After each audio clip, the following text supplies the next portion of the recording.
ఉన్నారు. వారు గణితంలో ఎంఎస్సీ మరియు బిఎడ్ విద్యలు అభ్యసించి 15 సంవత్సరాలు దేశవ్యాప్తంగా వివిధ ప్రదేశాల్లో గణిత లెక్చరర్‌గా పనిచేశారు. నాగపూర్‌లోని ఆర్మీ స్కూల్‌లో లెక్చరర్‌గా పనిచేస్తున్నప్పుడు ఎలీషా గారు పూర్తికాల పరిచర్య కోసం దేవుని పిలుపునందుకొని కుటుంబ సమేతంగా అనంతపురం జిల్లా మరియు చుట్టుపక్కల విద్యార్థుల మధ్య యుఈఎస్ఐ పరిచర్య ద్వారా స్టూడెంట్ కౌన్సిలర్‌గా ప్రభువును సేవిస్తున్నారు. వారి ప్రియ సతీమణి ప్రగతి గారు మరియు ఎలీషా బాబు గార్లకు జషూరూన్ మరియు పెర్సిస్ అను 2 బిడ్డలు. వారు మన మధ్య ఉండటం మనకి ఎంతో ఆశీర్వాదకరం. Welcome brother. Okay, praise lord అండి. Thank you so much for your kind words. ఉదయకాలం మీ మధ్యలో ఉండటానికి, మీతో కలిసి దేవుని వాక్యాన్ని ఆలోచన చేయటానికి ప్రభు నాకు ఇచ్చిన ఈ శ్రేష్టమైన సమయాన్ని బట్టి దేవుణ్ణి స్తుతిస్తా ఉన్నా. ఈ కాన్ఫరెన్స్ లో ఉన్న మీ అందరికీ ఈ ఉదయకాల శుభాభివందనాలు. యేసుక్రీస్తు వారి జీవం కలిగిన నామములో అందరికీ శుభాభివందనాలు తెలియజేస్తూ మనం వాక్యాన్ని కొద్దిసేపు ఆలోచించేద్దాం. యోనా గ్రంథం నుంచి మొదటి అధ్యాయాన్ని ఈరోజు మీతో మనందరం కలిసి ఆలోచించాలని జస్ట్ ఇష్టపడతా ఉన్నా. యోనా గ్రంథం మొదటి అధ్యాయం. యెహోవా వాక్కు అమిత్తయి కుమారుడైన యోనాకు ప్రత్యక్షమై ఇలాగు సెలవిచ్చెను. నినివే పట్టణస్థుల దోషం నా దృష్టికి ఘోరమాయెను గనుక నీవు లేచి నినివే మహాపట్టణమునకు పోయి దానికి దుర్గతి కలుగునని ప్రకటించు. అయితే యెహోవా సన్నిధిలో నుంచి తర్షీషుకు పట్టణంనకు పారిపోవాలని యోనా యొప్పేకు పోవు తర్షీషు పోవు ఒక ఓడను చూచి ప్రయాణమునకు కేవి ఇచ్చి యెహోవా సన్నిధిలో నిలువక ఓడవారితో కూడా తర్షీషుకు పోవుటకు ఓడ ఎక్కాను. అయితే యెహోవా సముద్రం మీద పెద్ద గాలి పుట్టింపగా సముద్రమందు గొప్ప తుఫాను రేగి ఓడ బద్దలై పోవు గతికి వచ్చింది. కాబట్టి నావికులు భయపడి ప్రతివాడు తమ తమ దేవతను ప్రార్థించి ఓడను చులకన చేయుటకై అందులోని సరుకులను సముద్రంలో పారవేశారు. అప్పటికి యోన ఓడ దిగువనకు పోయి పడుకొని గాఢ నిద్ర పోవుచుండెను. అప్పుడు ఓడ నావికుడు అతని యొద్దకు వచ్చి, ఓయి నిద్రపోతా, నీకేం వచ్చినది? లేచి నీ దేవుణ్ణి ప్రార్థించు, మనం చావకుండా ఆ దేవుడు మన యందు కనికరించునేమో. అంతలో ఓడవారు, ఎవరిని బట్టి ఇంత కీడు మనకు సంభవించినది తెలియటకై మనము చీట్లు వేతుము రండని ఒకరితో ఒకరు చెప్పుకొని చీట్లు వేయగా చీటి యోనా మీదకి వచ్చాను. కాబట్టి వారు అతను చూసి, ఎవరిని బట్టి ఇంత కీడు మాకు సంభవించను? నీ వ్యాపారం ఏమిటో, నీవెక్కడి నుంచి వచ్చితివో, నీ దేశమేమో, నీ జనమేమో, ఈ సంగతి అంతయు మాకు తెలియజెప్పమనగా అతడు వారితో ఇట్లనెను, నేను హెబ్రీయుడను, ఆకాశమునకు భూమికిను సృష్టికర్త అయిన ఆకాశమందుండు దేవుడైన యెహోవా యందు నేను భయభక్తులు గలవాడినై ఉన్నాను.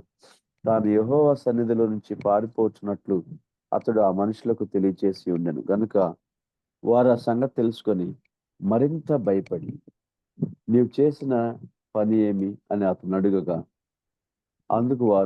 అప్పుడు వారు సముద్రము పొంగుచున్నది, తుఫాను అధికమవుతున్నది, సముద్రము మా మీదకి రాకుండా నిమ్మళించుటకు మేము నీకేమి చేయవలని అతన్ని అడుగుగా, యోనా, నన్ను బట్టి ఈ గొప్ప తుఫాను మీ మీదకి వచ్చినని నాకు తెలిసి ఉంది. నన్ను ఎత్తి సముద్రంలో పడవేయుడు, అప్పుడు సముద్రము మీ మీదకి రాకుండా నిమ్మళించునని వారితో చెప్పినను వారు ఓడను దరికి తెచ్చుటకు తెడ్లు బహుబలముగా వేసిరి గాని గాలి తమకు ఎదురై తుఫాను బలము చేత సముద్రము పొంగి ఉండుట వలన వారి ప్రయత్నము వ్యర్థమైంది. కాబట్టి వారు, యెహోవా, నీ చిత్తానుసారంగా నీవే దీన్ని చేస్తూ ఈ మనుషుని బట్టి మమ్ముని లయము చేయకుందువు గాక, నిర్దోషిని సంపితుడన్న నేరము మా మీద మోపుకుందువు గాక అని యెహోవాకు మనవి చేసుకొని యోనాను ఎత్తి సముద్రంలో పడవేశారు. పడవేయగానే సముద్రము పొంగకుండా ఆగాను. ఇది చూడగా ఆ మనుషులు యెహోవాకు మిగులు భయపడి ఆయనకు బలి అర్పించి మొక్కుబళ్ళు చేశారు. గొప్ప మత్స్యం ఒకటి యోనాను మింగవలనని యెహోవా నియమించి ఉండగా యోన 3 దినములు ఆ మత్స్యం యొక్క కడుపులో ఉండెను. చిన్న ప్రార్థన. ప్రేమగల తండ్రి, ఉదయకాలం ఎంతో ఆసక్తితో వాక్యం కోసం వచ్చిన ఈ ప్రియ బిడ్డలందరిని బట్టి మీకు వందనాలు. జాయిన్ అవ్వబోతున్న మా ప్రియులను బట్టి కూడా మీకు వందనాలు. ఈ సమయం నాకు మాకు దీవెనకరంగా చేయండి, ఆశీర్వాదకరంగా చేయండి. కొద్ది సమయం మీరే నాతో మాతో మా అందరితో మాట్లాడమని కేవలం మీ నామానికే మహిమ ఘనత కీర్తి ప్రభావం తెచ్చుకోండి. చిన్న సమయాన్ని బట్టి స్థుతిస్తూ ప్రతి విధమైన డిస్టర్బెన్స్ ను క్రీస్తేస్ వారి జీవం కలిగిన నామములో లైవ్ చేయమని యేసు నామమున ప్రార్థిస్తున్నాము తండ్రి, ఆమేన్. యోనా గ్రంథం గురించి కొద్దిసేపు మనం ఆలోచన చేస్తే, దేవుడు డైరెక్ట్ గా మాట్లాడి యోనాను నినివేకి వెళ్ళమని చెప్పినట్లు మనకు అర్థమవుతుంది. యోనా యొక్క సొంత ఊరు గత్సెఫేరు.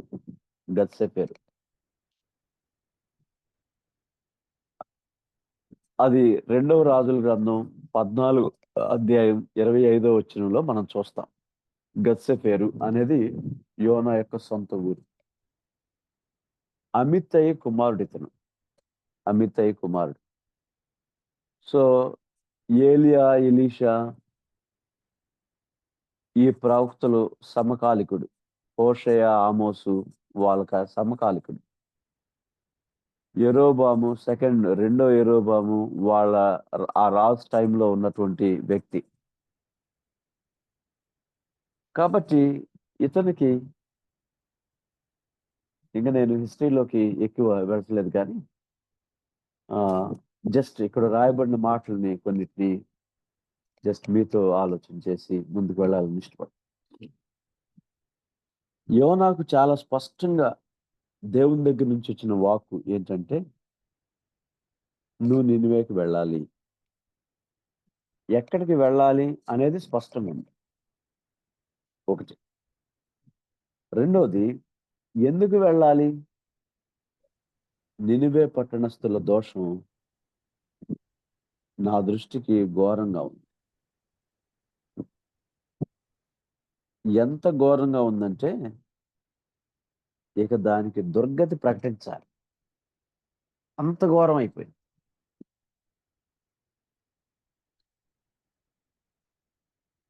ఎక్కడికి వెళ్ళాలో స్పష్టంగా ఉంది,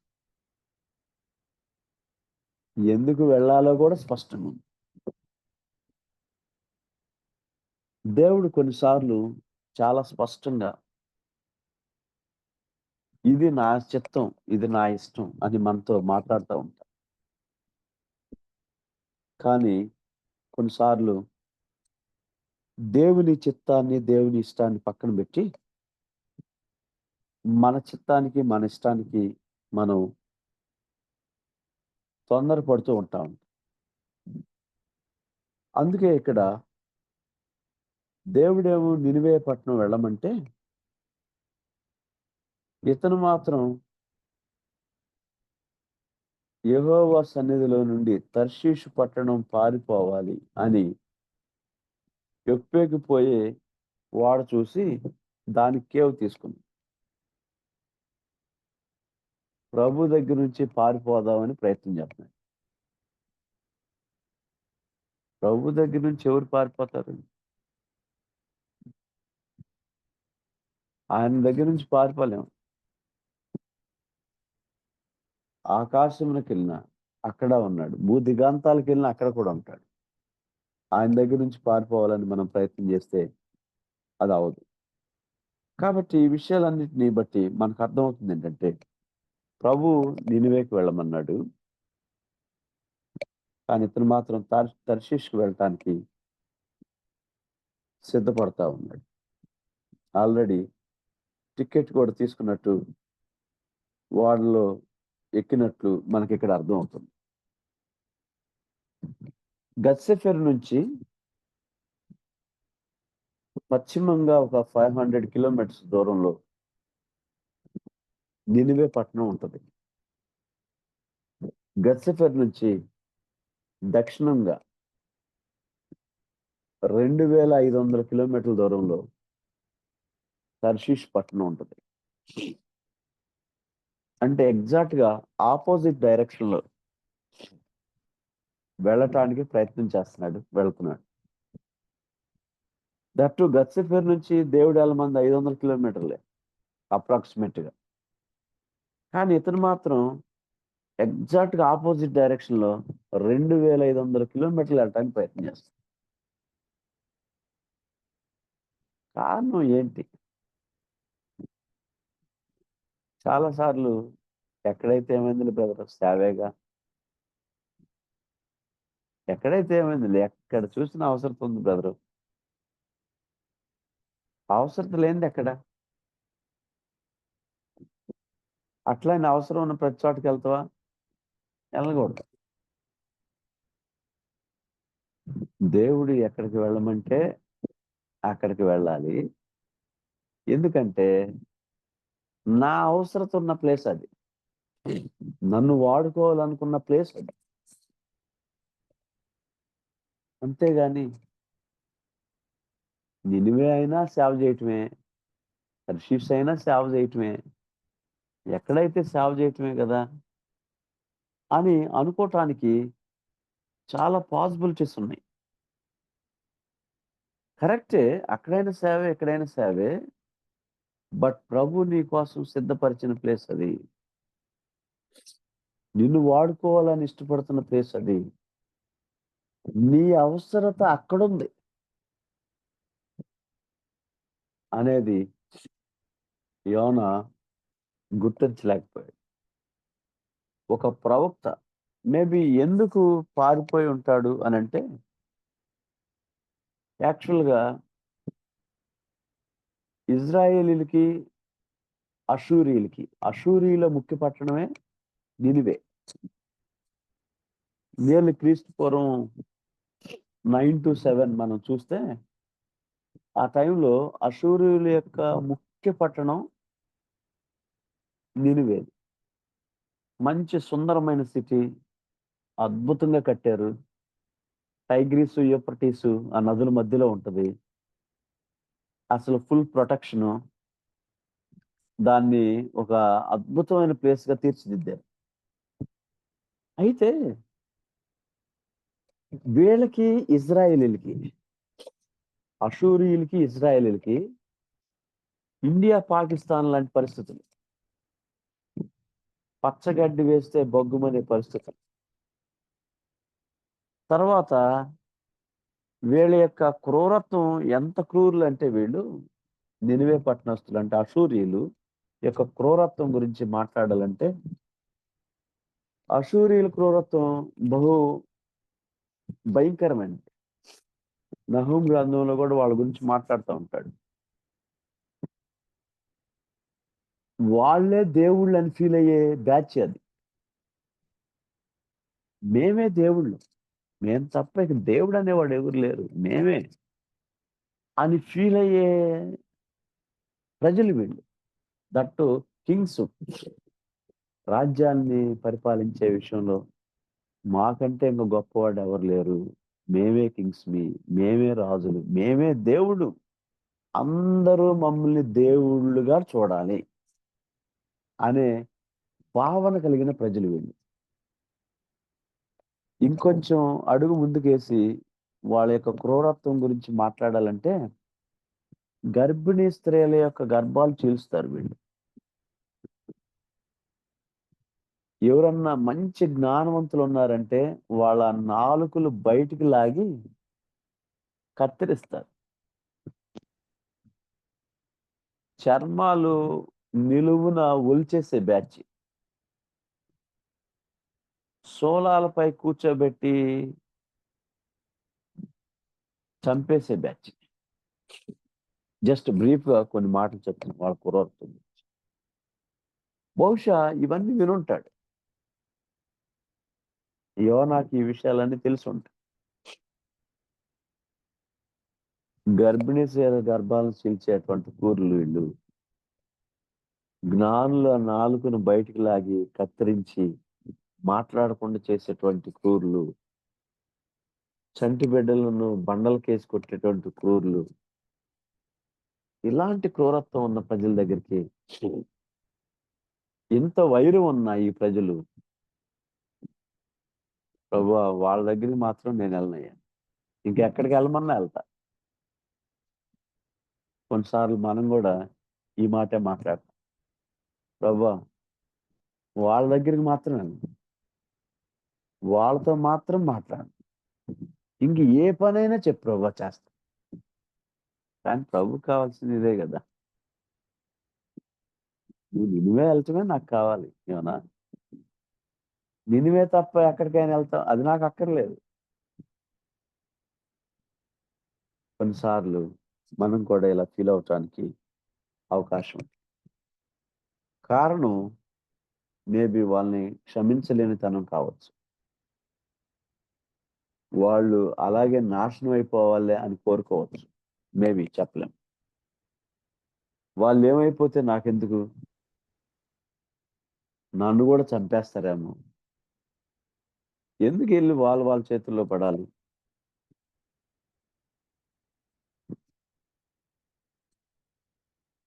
ప్రస్తుతం ఉన్న పరిస్థితుల్లో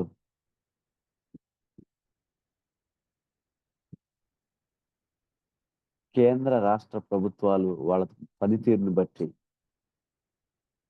ఎందుకు వెళ్ళి వాళ్ళ చేతుల్లో పడాలి. వాళ్ళు నన్ను ఇబ్బంది పెడతారేమో, ఎందుకులే అబ్బా అని ఒకవేళ నువ్వు నేను ఫీల్ అవుతావు. దేవుని వాక్యం చాలా స్పష్టంగా మనతో మాట్లాడుతున్న విషయం ఏంటంటే, యోనా నేను ఎంత ప్రేమ కలిగిన దేవుడిని అంటే, అంత క్రూరత్వంలో ఉన్న వాళ్ళు నశించిపోవటం నాకు అసలు ఇష్టం లేదు యోనా. రెండవది, నీ ద్వారా వాళ్ళని రక్షించాలనుకుంటున్నా. వాళ్ళను రక్షించటానికి, వాళ్ళకి సువార్త చెప్పటానికి నేను ఎన్నుకున్న సాధనం నువ్వే యోనా. నువ్వే కావాలన్నా. కొన్నిసార్లు మనం ఎవరినైతే రిజెక్ట్ చేస్తున్నాం, ఎవరితో అయితే మనం భయపడతా ఉంటాం, ఎవరిని చూసి అమ్మో ఆ ప్రాంతాల ఆ వ్యక్తుల వద్దు అసలు వెళ్ళకూడదు అని అనుకుంటా ఉంటాం. ప్రభు ఈరోజు నీతో నాతో మనందరితో మాట్లాడుతున్న మాట ఏంటంటే, నేను వాళ్ళ దగ్గరికే నేను పంపాలనుకోను. వాళ్ళ మధ్య క్రూరత్వం ఉందా, అవి ఉన్నాయండి. కానీ వాళ్ళు కూడా నశించిపోవటం నాకు ఇష్టం లేదు. వాళ్ళు నిన్నేం చేయరు, నేను చూసుకుంటా, నేను కాపాడుతాను. కానీ నువ్వు వెళ్ళి చెప్తే వాళ్ళ జీవితాలు మారుతాయి. అది నేను చూసుకుంటా, రిమైనింగ్ పార్ట్. కొన్నిసార్లు దేవుని మాటను నమ్మక అవిశ్వాసులమై, అవిధేయులమై పారిపోయే పరిస్థితులు మన జీవితాల్లో కూడా వస్తున్నాయి. దేవుడు ఒక చోట సేవ చేయమంటే ఆ ప్రజలకు భయపడి, ఆ వ్యక్తులకు భయపడి వేరే చోటకి వెళ్ళి, దేవుడు ఒకటి చేయమంటే ఇంకోటి చేసి, రకరకాలుగా మన వ్యక్తిగత జీవితాల్లో మనకేది ఇష్టమో అది చేస్తూ ఇదే దేవుని చిత్తం అని నమ్మి, కాబట్టి ఇలాంటి పరిస్థితులు ఒకవేళ మన జీవితాల్లో ఉంటే దేవుడు సరిచేసుకోమని మనతో చెప్తాడు. అంతేకాకుండా సరే ఇంత స్పష్టంగా ఉంది కదా, నినివేకి వెళ్ళాలి, వాళ్ళ పరిస్థితి బహు ఘోరంగా ఉంది నా దృష్టికి అని ఎంత స్పష్టంగా చెప్పినా వెళ్ళకపోయిన దాన్ని బట్టి ఏం జరిగింది అని మనం ఆలోచన చేస్తే అక్కడ 4వ వచనంలో ఏం జరిగింది అనేది స్పష్టంగా ఉంది కదా. అయితే యెహోవా సముద్రం మీద పెద్ద గాలి పుట్టింపగా సముద్రమందు గొప్ప తుఫాను రేగి ఓడ బద్దలకు పోవు గ్రతికి వచ్చాను. సముద్రంలో తుఫాను రావటానికి, అలజడులు పుట్టడానికి, గాలి విపరీతంగా రావటానికి, ఓడ బ్రద్దలైపోయే పరిస్థితికి రావటానికి, ఓడలో ఉన్న వాళ్ళందరూ భయపడటానికి, వాళ్ళ లైవ్హుడ్ అంతా సముద్రంలో పారవేయటానికి,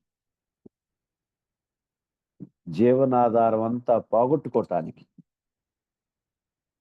కారణం యోనా యొక్క డిజోబీడియన్స్. యోనా యొక్క డిజోబీడియన్స్. దేవుడు ఒక చోటకు వెళ్ళమంటే ఆయన మరో చోటకు వెళ్ళటానికి ప్రయత్నం చేస్తాడు. దేవుని వాక్కు చాలా స్పష్టంగా ఉంది. I will take care of you అని అన్నా కూడా దేవుని మాటను నమ్మకం. కొన్నిసార్లు ఎన్ని సంవత్సరాల నుంచి వాక్యం చదివినా, రక్షింపబడి ఎన్ని సంవత్సరాలైనా దేవుని మాట నమ్మే విషయంలో మాత్రం ఇంకా చిన్నపిల్లల్లాగే ఉంది. కొన్నిసార్లు వాళ్ళే మనకంటే బాగా నమ్ముతారేమో అనిపిస్తుంది.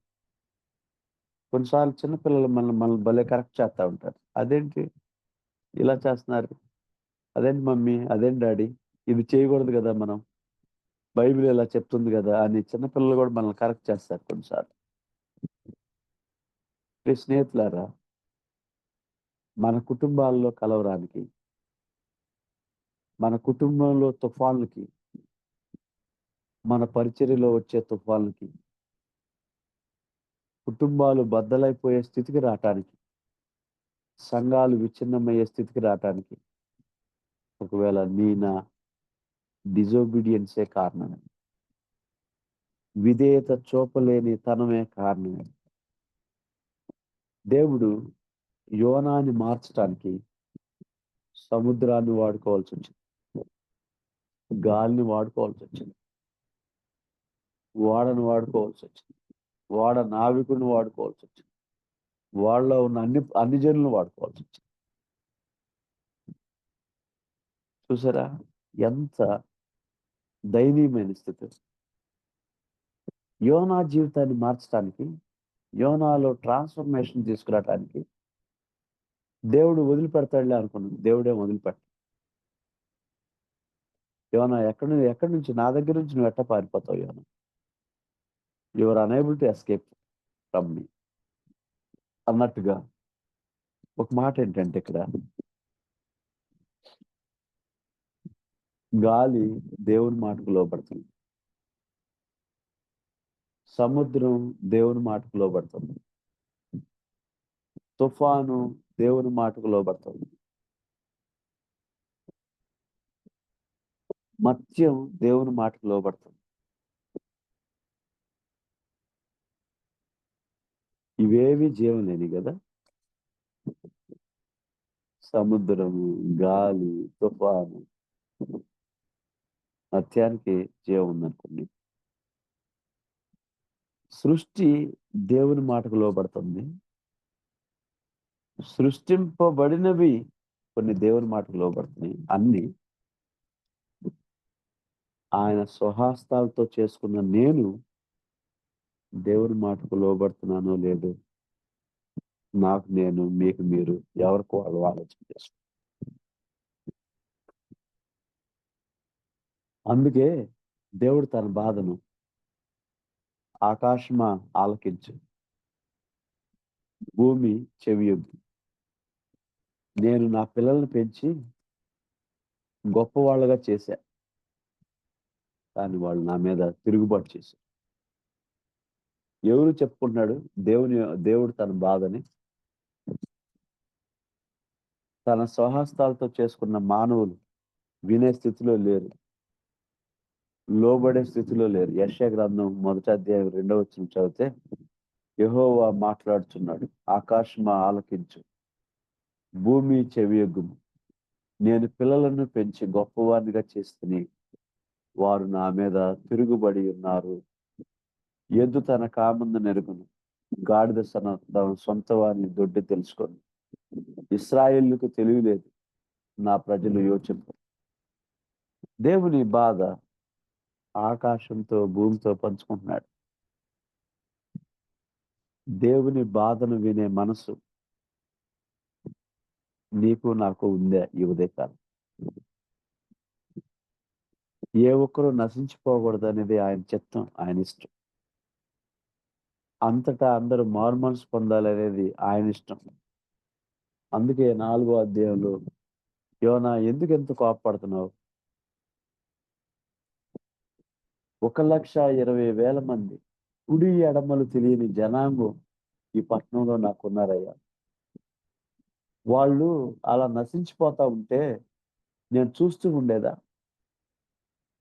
4వ అధ్యాయం చివరి వచనంలో మాట్లాడితే, అయితే 120,000 కంటే ఎక్కువై కుడి ఎడమలు ఎరుగని జనము బహు పశువులు గల నినివే మహాపుర విషయంలో నేను విచారపడద్దా? ఈ ఉదయకాలం నేను మీతో, మనందరితో ప్రభు మాట్లాడుతున్న మాట ఏంటంటే, దేవుని విచారం, దేవుని బాధ మనకు అర్థమవుతుందా? దేవుని బాధ అర్థమై కూడా మనం మన ఇష్టానుసారంగా వెళ్ళిపోవటానికి ఇష్టపడతా ఉన్నాం. దేవుడు ఆయన హృదయ వేదనని పంచుకుంటా ఉన్నాడు. బాబు, నినివే మహాపురం 120,000 కంటే ఎక్కువ కుడి ఎడమలు ఎరుగని జనం. కానీ యోనేమో, ప్రభా వాళ్ళు అలాంటి వాళ్ళు, వీళ్ళు ఇలాంటి వాళ్ళు అని యోనా ఫీల్ అవుతుంది. యోనా ఫీలింగ్స్ కి దేవుడిస్తున్న ఎక్స్ప్లెనేషన్ కి ఎంత తేడా ఉందో తెలుసా? కొన్నిసార్లు మనమేదో పూర్వ జ్ఞానంతో కొన్ని ఆలోచన చేస్తాం, కొన్ని ఊహించుకుంటా ఉంటాం. కానీ మన ఊహలకి రియాలిటీకి చాలా తేడా ఉంటుంది. మనం ఊహించుకునేది ఒకటి, దేవుడు పరిస్థితులు సెట్ చేసి ఉంటాడు. వెళ్ళమన్న దేవుడు పరిస్థితులను సెట్ చేసి ఉంటాడు. పరిస్థితులు సెట్ చేసి జస్ట్ నువ్వు వెళ్ళి, అంతే కదా. యోనా వెళ్ళాడు, తర్వాత వెళ్ళి జస్ట్ ఒక దినమంతా ప్రయాణం చేసింది, 3 దినాల ప్రయాణం చేసి జస్ట్ సింపుల్ వర్డ్ చెప్పాడు. ఇంకా కొద్ది దినాల్లో దేవుడు ఈ పట్టణాన్ని నాశనం చేయబోతున్నాడు, నాశనం చేయబోతున్నాడు, దుర్గతి కలవబోతుంది. అర్థమైందా? 40 దినాల్లో నినివే పట్టణాన్ని దేవుడు పాడు చేయబోతున్నాడు అని జస్ట్ 2 మాటలు చెప్పాడు. ఆ మాటలకే మారిపోయారు. అంటే ఇక్కడ ఏమి లేదు. దేవుని మాటకు విధేయత చూపిస్తే, దేవుడు వెళ్ళమన్న ప్లేస్కి వెళ్తే, వెళ్ళమన్న వ్యక్తుల దగ్గరికి వెళ్తే, వెళ్ళమన్న సమయంలో వెళ్తే, మనం ఏం చెప్తాం అనేది మ్యాటర్ కాదు అక్కడ. దేవుడు ఆయన యొక్క రక్షణ కార్యాన్ని ఆయన విధానంలో జరిగించుకుంటాడు. మనమేమో నేను ఇప్పుడు ప్రిపేర్ అవ్వలేదు, నేను ఇప్పుడు చెప్పలేను, ఇది కాదులే, ఇంకొకసారి చూద్దాంలే అని మనం అనుకుంటాం. కానీ ప్రభు అంటున్నాడు, this is the right time. ఇదే సరైన సమయం. ఈ సమయం పోతే మళ్ళీ రాదు ఇలాంటి టైం అని ప్రభు మనతో చెప్తా ఉంది. కాబట్టి ఆలోచన చేద్దాం. యోనాకి దేవుని వాక్కు చాలా స్పష్టంగా ఉంది.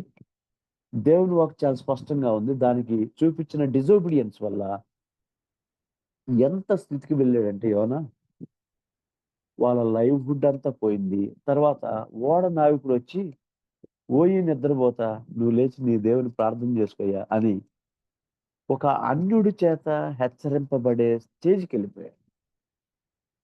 కొన్నిసార్లు దేవుని మాట వినకపోతే మనం కూడా అన్య జనుల చేత హెచ్చరింపబడే స్టేజ్, విగ్రహారాధన చేసే లేకపోతే చిన్న పిల్లలు, లేకపోతే ఎవరు మనకంటే తక్కువ వాళ్ళు, వాళ్ళ చేత దేవుడు హెచ్చరిస్తా ఉన్నాడు. దేవుడు సరిచేయటానికి ప్రయత్నం చేస్తాం. కాబట్టి మనం అలా ఉండకూడదు అనేది ఒకటి మనకు అర్థమవుతుంది. తర్వాత ఈ మొదటి అధ్యాయాన్ని 2 పార్ట్స్‌గా డివైడ్ చేసుకుంటే, యోనా యొక్క డిజోబీడియన్స్ దానివల్ల వచ్చిన పర్యవసానాలు. నెక్స్ట్ భాగంలోకి వెళ్తున్నాను. అప్పుడు వీళ్ళు ఆలోచిస్తున్నారు. కాబట్టి అతను చూసి 8వ వచనం, ఎవరిని బట్టి ఈ కీడు మాకు సంభవించును? నీ వ్యాపారం ఏంటి? అది ఇది అని మాట్లాడుకున్న తర్వాత చీట్లేశారు. చీట్లెత్తే అది యోనా పేరిటొచ్చింది. యోనా పేరిటొస్తే దేవుని దగ్గర నుంచే ఎస్కేప్ అయ్యి వస్తున్నాడు గదా! యోనా. యాక్చువల్‌గా ఈళ్ళ దగ్గర ఏమనాలి? చీటీ నా పేరు రావటం ఏంటి? అసలు దానికి నాకు సంబంధం ఏంటి? అయినా ఇంకోసారి ఏంటి ఎవరిదొత్తదో చూద్దాం.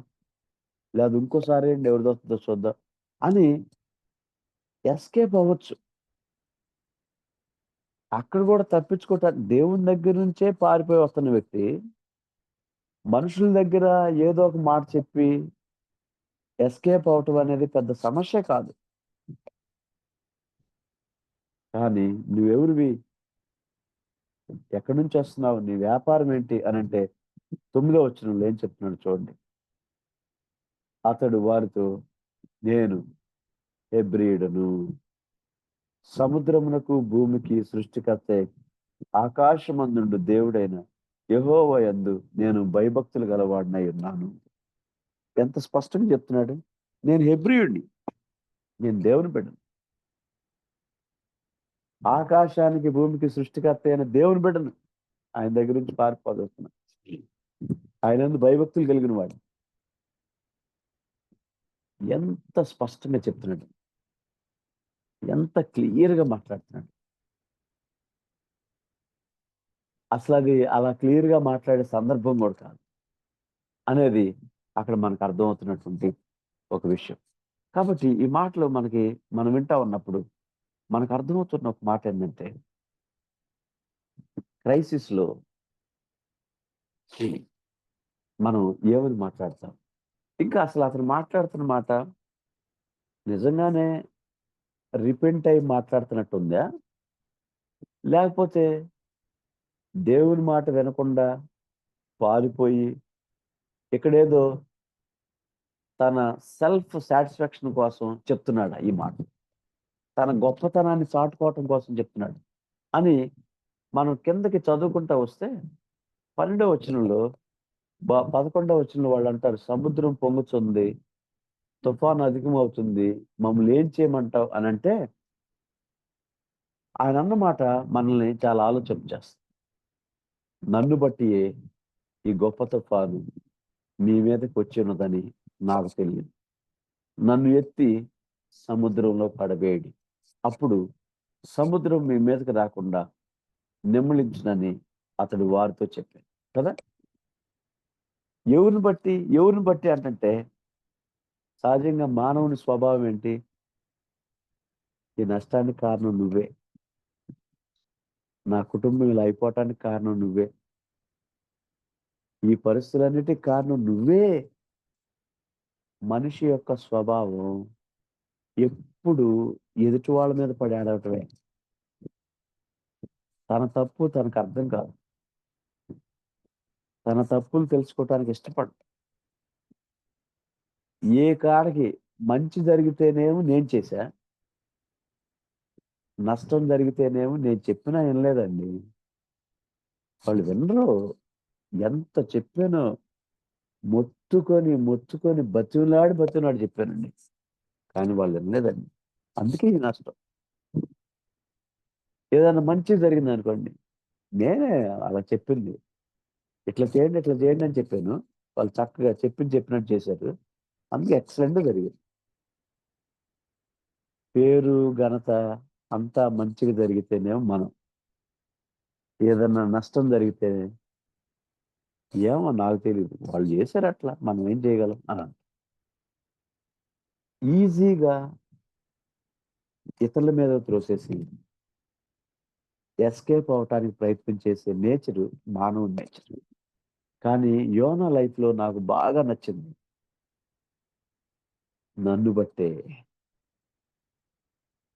ఈ నష్టానికి కారణం నేనే. ఈ తుఫానుకి కారణం నేనే. ఈ అలజడులకు కారణం నేనే. ఈ సముద్రం ఉప్పొంగటానికి కారణం నేనే. ఈ స్నేహితురాలా, సహోదర సహోదరులారా ఆలోచన చేయండి. కుటుంబాల్లో తుఫాన్లు ఆగాలంటే, కుటుంబాల్లో సమస్యలు పోవాలంటే, ఫెలోషిప్పుల్లో సమస్యలు పోవాలంటే, వర్క్ ప్లేస్‌లో సమస్యలు పోవాలంటే ఈ మాట చెప్పాలి. ఈ సమస్యకు కారణం నేనే.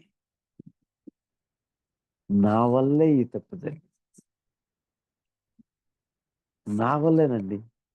కంప్లీట్‌గా నా పొరపాటేనండి ఇది అని అనండి.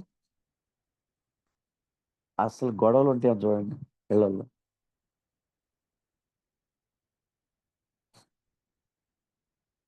ఫెలోషిప్‌లో గొడవలన్నీ ఎక్కడొస్తాయి తెలుసా? నేనెందుకు తగ్గాలి? నేనేం తప్పు చేశాను? తప్పు చేసి కూడా మళ్ళీ మాట్లాడతాం కొన్నిసార్లు. మనం తప్పు చేయనంత గొప్పోళ్ళమేం గాదు గదా! ఏదో ఒక ఏరియాలో చిన్న పొరపాటన్నా జరిగుంటది. చిన్న పొరపాటే. మరి పూర్తిగా మనదే తప్పు కాపోవచ్చు.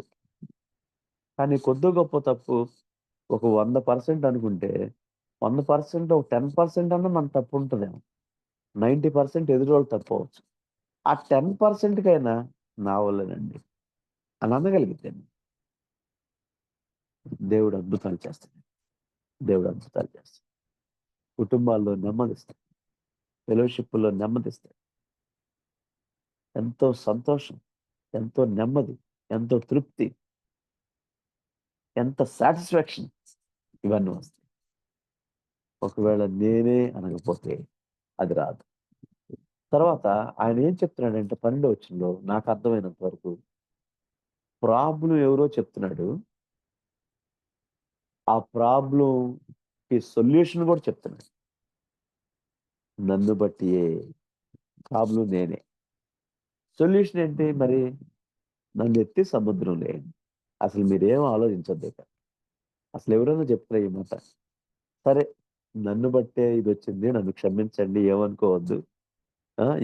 ఇంకోసారి చేయనని ఏదో సంథింగ్ అట్లా చెప్పొచ్చు. కానీ అతనేమంటున్నాడు, నన్నెత్తి సముద్రంలో ఎయండి.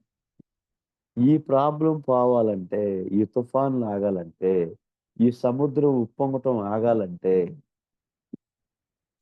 మీరు చేయాల్సిన ఒకే ఒక పని. మీరు ఏం చేసినా తెడ్లు ఎంత బలంగా మీ స్వంత ప్రయత్నాల వల్ల ఇది అవ్వదు.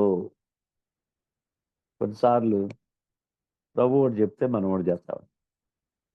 సొంత ప్రయత్నాల వల్ల లేనిపోయిన ప్రాబ్లమ్స్ అన్ని కొని తెచ్చుకుంటాం.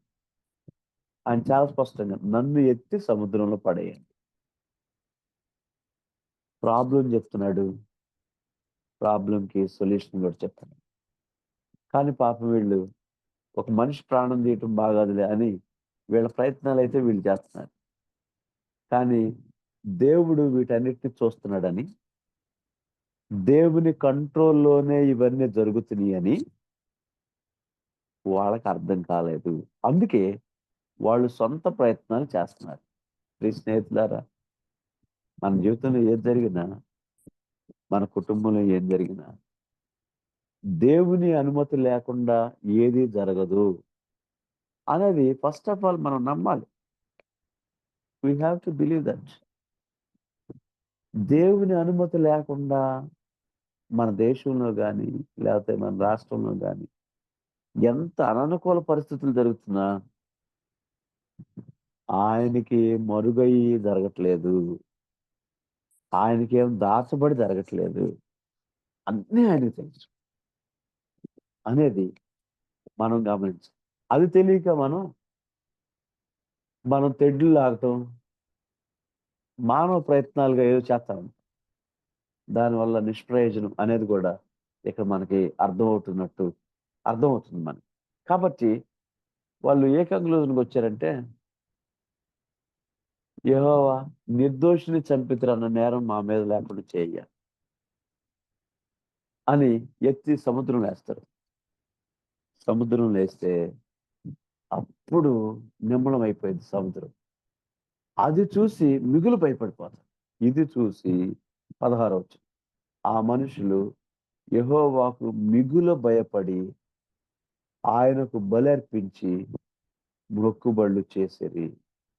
కదా! అసలు ఒక్కసారి ఎత్తి సముద్రంలో యోనాను పడేయగానే సముద్రం నిమ్మళమైపోవటం. ఈ ఈ దృశ్యమంతా చూసి 5వ వచనంలో తమ తమ దేవతలకు ప్రార్థించిన ఈళ్ళంతా 16వ వచనంలో యెహోవాకు మిగులు భయపడటం, యెహోవాకు బలి అర్పించటం, యెహోవాకు మొక్కుబళ్ళు చేయటం. ఇంత ట్రమండస్ చేంజ్‌కి కారణం ఏంటి?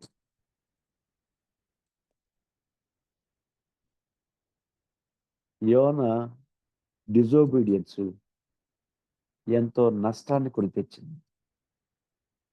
యోనా ఒబీడియన్స్, యోనా యథార్థత, యోనా నమ్మకత్వం, తప్పు ఒప్పుకున్న దాన్ని బట్టి. నేనంటాను వీళ్ళ దగ్గరే ఒప్పుకున్నవాడు దేవుని దగ్గర ఒప్పుకొని ఉంటాడా లేదా?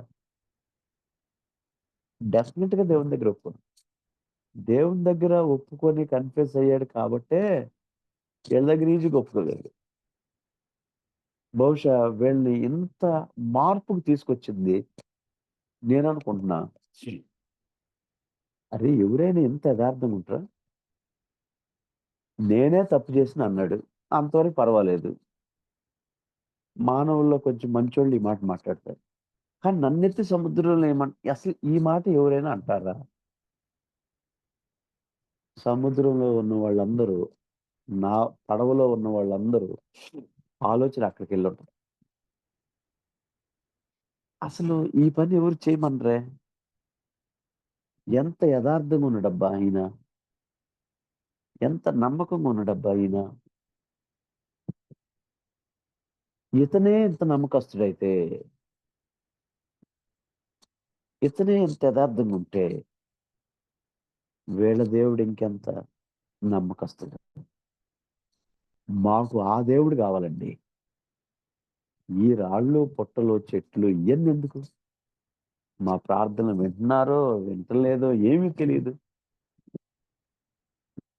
సముద్రానికి, ఆకాశానికి, భూమికి సృష్టికర్త అయిన ఈ దేవుడు మాకు కావాలి. సమస్తాన్ని కంట్రోల్‌లో తీసుకోగలిగిన, ఎంత యథార్థత కలిగిన, ఎంత నమ్మకత్వం కలిగిన ఈ దేవుడు కావాలి మాకన్నట్టు ఈ దేవుని వైపు తిరిగారు.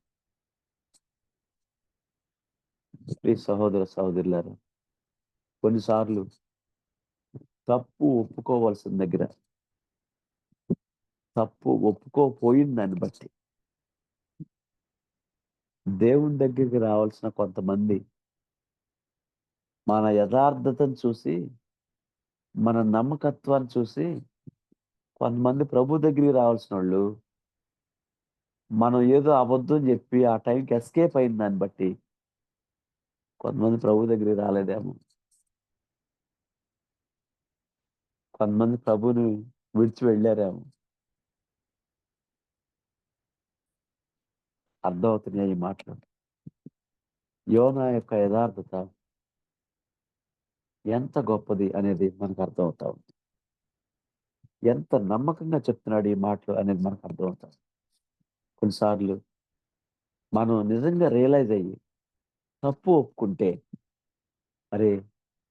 అంత పెద్దన్నే అవునండి. నా వల్లే జరిగిందండి ఈ మిస్టేక్. అంత పెద్దక్కే, అంత పెద్ద పాస్టర్ గారే,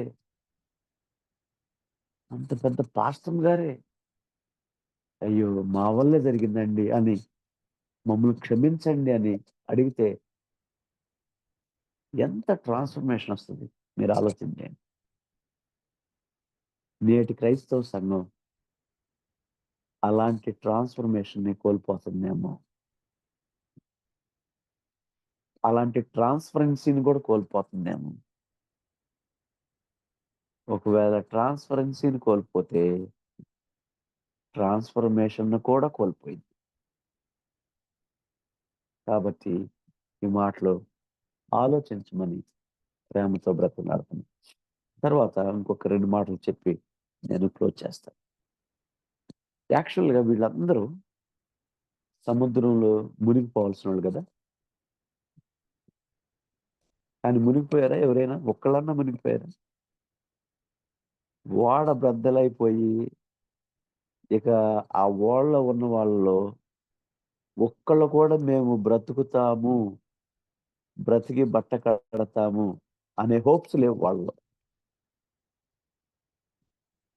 కానీ వాళ్ళందరూ క్షేమంగా ఉన్నట్లు లేఖనాలు మనతో స్పష్టంగా మాట్లాడతాయి. అంటే ఏమర్థమవుతుంది ఇక్కడ మనకి? మన యథార్థత ఎదుటి వాళ్ళ రక్షణకు కారణం అవటమే కాకుండా, వాళ్ళ స్ట్రగుల్స్‌లో ఇక మేము బ్రతకటం ఎందుకు? ఆల్‌మోస్ట్ చచ్చిపోతాము. ఇక బ్రతుకుతామన్న హోప్స్ లేవు అన్న వాళ్ళలో గూడా హోప్ కలిగించింది. ఒక్కళ్ళు ఆయన అంటాడు గదా! నాకు తెలియకుండా నీ తల వెంట్రుకల్లో ఒక్కటి కూడా రాలదు. ఎంత గొప్ప దేవుడండి మన దేవుడు. నీ తల వెంట్రుకలు ఒక్కటి కూడా రాలదంట. కాబట్టి దేవుడు ఎంత ప్రొటెక్ట్ చేశాడు. సరే, ఈవెన్ యోనా అన్న చనిపోయాడా? ఓకే. వాళ్ళందరూ సేఫ్‌గా ఉన్నారు. వాళ్ళందరూ బతికారు. అయితే యోనా అన్న చచ్చిపోయాడా? 17వ వచనంలో ఎందుకబ్బా ఈ మాట ఇంత స్పష్టంగా రాసిపెట్టాడు దేవుడని అనుకున్నా నేను. గొప్ప మత్స్యం ఒక చెయ్యి యోనాను మింగవలనని యో యెహోవా నియమించి ఉండగా యోనా 3 దినములు మత్స్యం యొక్క కడుపులో అక్కడ లేదు గాని నేను చెప్తున్నాను. యోనా మత్స్యం యొక్క కడుపులో 3 దినాలు ఎంతో సేఫ్‌గా ఉన్నాడు. ఎవ్వరూ చనిపోల. యోనా చనిపోలేదు. వాడ నావికుడు చనిపోలేదు. వాళ్ళలో ఉన్న ఏ ఒక్కళ్ళు చనిపోలేదు. వీళ్ళందరూ జీవించి ఉండటానికి కారణం యోనా యొక్క ఒబీడియన్సు. వీళ్ళందరూ నిజమైన దేవుని దగ్గరికి రావటానికి కారణం యోనా యొక్క ఒబీడియన్స్. తగ్గింపు చెప్పు. అందుకే రెండో అధ్యాయంలో అంతా ప్రార్థన చేస్తాడు. రెండో అధ్యాయంలో తన తప్పులన్నీ ఇంకా స్పష్టంగా ఒప్పుకుంటాడు. యోనా చేప కడుపులో ఉండి అద్భుతమైన ప్రార్థన చేస్తాడు కదా! రెండో అధ్యాయం అంతా. దీని రిజల్ట్ మూడో అధ్యాయంలో ఎంత గొప్ప కార్యం జరిగింది? మూడో అధ్యాయం 9వ వచనం. మూడో అధ్యాయం 9వ వచనం చదువుతుంటే, మనుషులందరూ తమ తమ దుర్మార్గములు విడిచి తాము చేయు బలాత్కారము మానివేయవలనని మనుషులేమి, పశువులేమి సమస్తము గోనెపట్ట కట్టుకొని జనులు మనఃపూర్వకంగా దేవుని వేడుకొనవలనని దూతలు నినివే పట్టణంలో చాటించి ప్రకటన చేసిరి. ఈ నినివే వారు తమ చెడు నడతలు మానుకొనగా వారు చేయుచున్న క్రియలు చూసి దేవుడు చూచి పశ్చాత్తాపుడై వారికి చేయుదునని తాను మాట ఇచ్చిన కీడు చేయక మానెను. ఎన్- పట్టణం కదిలొచ్చింది ప్రభు దగ్గర. నినివే అషూరీల రాజు కదిలొచ్చాడు. గొప్ప ఉద్యమం కదండి. ప్రియ స్నేహితులారా, ఇలాంటి ఉద్యమం ఆగిపోవటానికి, ఇలాంటి మంట అగ్నితో కూడినట్టు అనేకుల్ని రగిలించగలిగే ఆ పరిచర్య. బ్రదర్, ఒకప్పుడు అసలు వాక్యం చెప్తే ఎట్లా మారేవాళ్ళు జనం. ఒకప్పుడు ఎంత కష్టపడ్డాం కదా. ఒకప్పుడు okay, what about right now? ఇప్పుడేమైంది? అప్పుడున్న దేవుడు ఇప్పుడు లేడా? దేవుడు ఏమన్నా మారాడా? మనం మారాడా? కాబట్టి ఒక గొప్ప రివైవల్ రావాలంటే దేవుని మాట వినటం అనేది, దేవుడు చెప్పింది చేయటం అనేది, దేవుడు ఎక్కడికి వెళ్ళమంటే అక్కడికి వెళ్ళటం అనేది. నీ నా ప్రిపరేషన్స్ కాదు, నీ నా తెలివితేటలు కాదు. మనకి కావాల్సింది అవైలబిలిటీ కానీ ఎబిలిటీస్ కాదు. అవైలబిలిటీ ఉంటే దేవుడు ఎబిలిటీస్ ఇచ్చి వాడుకుంటాడు. ఆ టైంలో ఏం కావాలో అవి ఇచ్చి వాడుకుంటాడు. యోనా ఏం మెసేజ్ చెప్పాడండి వెళ్ళి? గంటలు గంటలు ఏమైనా మెసేజ్ చెప్పాడా? సింపుల్ వర్డ్స్ లో దేవుడి పట్టణాన్ని నిర్మూలన చేయబోతున్నాడు కాబట్టి దేవుడు నమ్ముకోండి. సింపుల్ మెసేజ్ కదా. దేవుడు వెళ్ళమన్నప్పుడు వెళ్తే, వెళ్ళమన్న వ్యక్తుల దగ్గరికి వెళ్తే, వెళ్ళమన్న ప్లేస్ వెళ్తే, మనం ఒక్క మాట మాట్లాడినా కూడా వాళ్ళ గొప్ప ట్రాన్స్ఫర్మేషన్ వస్తుంది. కాబట్టి ఉపవాస ప్రార్థన 3 రోజులు ఉండి అద్భుతమైన ప్రార్థన చేసే చేప కడుపులో. ఒకసారి ఒక ఓడ నావికుడు ఇట్టాగే ఓడ నడుపుతూ నడుపుతూ పడిపోతే ఇలాంటి తిమింగలమే ఒకటే 1490లో అనుకుంటా పేపర్లో వచ్చింది. 1970లోనే ఎప్పుడో. అయితే అతను 3 రోజుల తర్వాత మళ్ళీ కక్కేసిందంట. అతను బయటకు వచ్చి చేప కడుపులో మంచిగా గాలాడిందని చెప్పి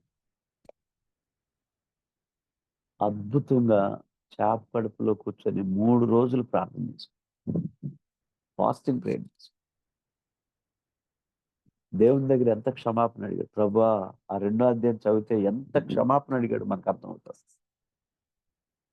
నీవు నేను ఎంత పెద్దోళ్ళమైనా, ఎంత గొప్పవాళ్ళమైనా, ఇన్ని సంవత్సరాల నుంచి వాక్య పరిచర్యలో ఉంది, లోపాలు మనలో ఉన్నాయి వెతుక్కొని వెతుక్కొని వెతుక్కొని క్షమాపణ అడిగి పరిశుద్ధత వైపు అడుగులు వేస్తూ ఎక్కడ దేవుని మాటకు అవిధేయత చూపిస్తున్నాము, సృష్టి లోబడుతుంది, గాలి లోబడుతుంది, సముద్రం లోబడుతుంది, తుఫాను లోబడుతుంది, చేప లోబడుతుంది, అన్ని లోబడుతున్నాయి, నేను ఎక్కడ లోబడట్లేదు అనేది ఆలోచించుకుంటూ మనం ముందుకు వెళ్దాం.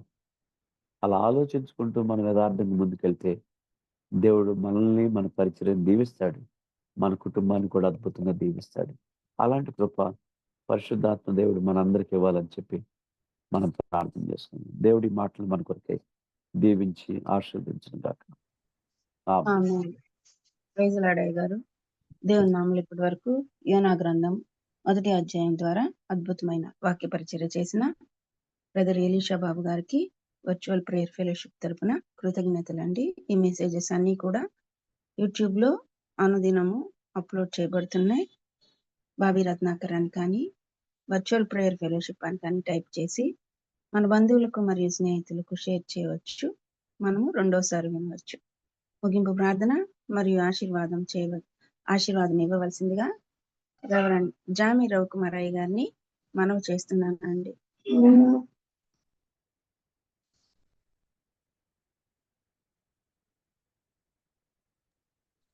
ప్రార్థన చేసుకుందామండి. పరిశుద్ధుడైన తండ్రి, నీ బంగారు పాదాలు కొందరం ప్రభావ, నీ ప్రేమను బట్టి కృపను బట్టి వందనాలు తండ్రి.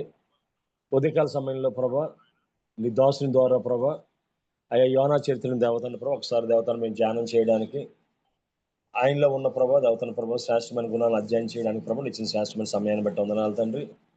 నీ దాసులు ప్రభా అయ్యా ఎలీషా బాబు గారిని ప్రత్యేకంగా దీవించి మనం ప్రార్థన చేస్తున్నాను తండ్రి. అయ్యా ప్రభా, తన తప్పును ఒప్పుకున్నాడు ప్రభా, సముద్రంలో ప్రభా పడవేయమన్నాడు ప్రభా. అనేక సార్లు తండ్రి యోనాలో లోపాలను చూసాం కానీ ప్రభా, యోనాలో ఉన్న దేవతను ప్రభా ఆ శ్రేష్టమైన విషయాలను ప్రభా చూడలేకపోయామేమో ప్రభా. మరొకసారి ప్రభా నీ దోషం ద్వారా ప్రభా కొన్ని ఆత్మీయ సత్యాలు మాకు తెలియజేస్తున్న దాన్ని బట్టి వందనాలు చెల్లిస్తున్నాను తండ్రి. యోనా వల్లే ప్రభా దేవతను ప్రభా, ఒకవేళ తండ్రి బైబిల్ చెప్తుంది తండ్రి, అతిక్రమం చేయవాడు వర్ధిల్లుడు, దాన్ని ఒప్పుకొని విడిచిపెట్టాడు కనికరం పొందినాను ప్రభా. ఆ విధంగా కనికరం పొందడానికి యథార్థంగా సత్యంగా ఉన్నాను. పొరపాట్లు చేసినప్పటికీ తండ్రి అయ్యా ప్రభా, నీ కుమారుడైన యేసుక్రీస్తు ప్రభా నీతిమంతుడు కనుక ప్రభా మేము చేసిన పాపాన్ని ఒప్పుకుంటే క్షమించే దేవుడు అయ్యా, సహాయం తెచ్చండి. ప్రభు అనేకమైన దేవతల విషయాలు ప్రభు కొత్త కోణంలో తండ్రి తెలియజేయడానికి ప్రభు నీ దాసునికి ఇచ్చిన కృపను బట్టి వందనాలు. ఇంకా అనేక స్థలాల్లో బిడ్డను బాగు తండ్రి బాగు బలంగా వాడుకోమని ప్రార్థన చేస్తున్నాను తండ్రి. ప్రభు ఆయన్ని ఆయన కుటుంబాన్ని ప్రత్యేకంగా దీవించండి, సహాయం చేసి ప్రార్థన చేస్తున్నాను తండ్రి. ఈ విధంగా ప్రతిరోజు ప్రభు నీ వాక్యం వినడానికి, అనేక ఆత్మీయ సత్యాలు తెలుసుకోవడానికి ఇచ్చిన ప్రభు ఈ శ్రేష్టమైన సమయాన్ని బట్టి నీకు వందనాలు చెల్లించుకుంటూ దీన్ని ఏర్పాటు చేసిన బాబు రత్నాకర్ గారిని తండ్రి వారి కుటుంబాన్ని సేవను ప్రభు దీవించండి అయ్యా. అదేవిధంగా దేవతన ప్రభ ఎవరైతే సహకరిస్తూ ఉన్నారు తండ్రి, జాన్సన్ గారిని, స్వరూప గారిని ప్రభు, అదేవిధంగా ప్రసిద్ధ సిస్టర్ గారిని, అదేవిధంగా దేవతన ప్రభ జాన్ సిస్టర్ గారిని జ్ఞాపకం చేసుకోండి, తేజ పండిస్ గారిని జ్ఞాపకం చేసుకోండి, కోర్ టీం వారిని జ్ఞాపకం చేసుకోండి ప్రభ. అనేక మంది తల్లులు ప్రభ ఉదయకాల సమయంలో ఇచ్చి తండ్రి మా కోసం ప్రార్థన చేస్తూ ఉన్నారు ప్రభ. అయ్యా వారందరినీ పేరు పేరు దీవించండి ప్రభా. అయ్యా ప్రార్థన చేస్తున్న తల్లు, సాక్ష్యం చెప్తున్న తల్లు, ఆరాధన చేస్తున్న తల్లు అందరినీ ప్రభు దీవించండి అయ్యా. అనేక మంది సేవకులను రప్పించి వారి ద్వారా వాక్యం చెప్పిస్తున్న అనేక మంది ప్రభా నీ బిడ్డలతో పాల్గొని శాస్త్రమైన సమయాన్ని బట్టి వందనాలు తండ్రి.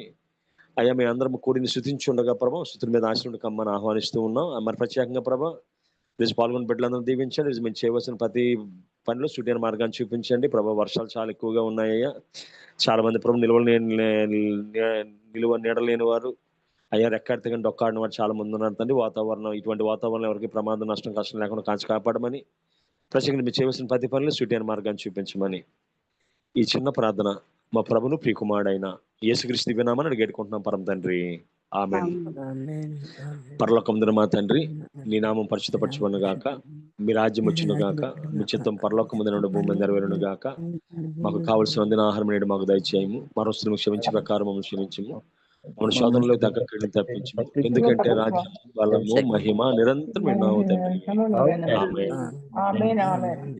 మన తండ్రి దేవుని ప్రేమ, కుమారుడైన యేసుక్రీస్తు కృప, పరిశుద్ధ అన్యాయ సహవాసం వాక్యం చెప్పిన దాసులకు, పాల్గొన్న బిడ్డలకు, అనారోగ్యంతో ఉన్న డాక్టర్ విజయ్ కుమార్ గారికి, రాబర్ట్ జేమ్స్ అయ్య గారికి, ఆశీర్వాదం గారికి, మిగిలిన బిడ్డలకు ఆయన కృప సదాకాలంతో నడిపించును గాక. అయ్య గారు ముగింపు ప్రార్థన మరియు ఆశీర్వాదం ఇచ్చిన రెవరెండ్ జామీరావు కుమార్ గారికి, వాక్య పరిచర్య చేసిన బ్రదర్ ఎలీషా బాబు గారికి, టెక్నికల్ సపోర్ట్ ఇచ్చిన యవన బిడ్డ జాన్సన్ కు, కోర్ కమిటీ మెంబర్స్ కు మరియు కూడి వచ్చిన విశ్వాసులైన పరిశుద్ధులందరికీ వర్చువల్ ప్రేయర్ ఫెలోషిప్ తరపున కృతజ్ఞతలండి. ప్రభు చిత్తమైతే రేపటి దినాన తిరిగి కలుసుకుందాం. అంతవరకు సెలవు తీసుకుందాం. ప్రభు నామలందరికీ వందనాలండి.